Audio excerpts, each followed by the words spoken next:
to properly convey what is inside me, because after I speak, I said, no, that's not the way I had to say. I wanted to say it in a different way. That is what I think about what I've. Lady super star മഞ്ജുവിൻ്റെ പുതിയ bike സവാരി social മീഡിയയിൽ വലിയ രീതിയിൽ ചർച്ചയായി മാറിക്കഴിഞ്ഞിരിക്കുകയാണ്. മഞ്ജുവിനെക്കുറിച്ച് പറയുമ്പോൾ മറ്റുള്ളവർക്ക് ഒരു മാതൃകയാണ് മഞ്ജു.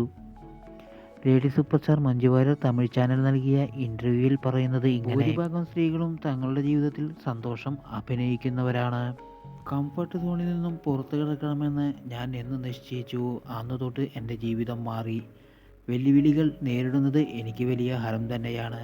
മകൾക്ക് വേണ്ടിയാണ് ഞാൻ ജീവിക്കുന്നത് എന്ന് കരുതി മകൾ കൂടെയില്ല എന്ന ദുഃഖവുമില്ല. എൻ്റെ സമ്പാദ്യവും എല്ലാം മകൾക്ക് വേണ്ടി തന്നെ. എന്നാലും നമ്മളുടെ സന്തോഷം നമ്മൾ കണ്ടെത്തേണ്ടതുണ്ട്.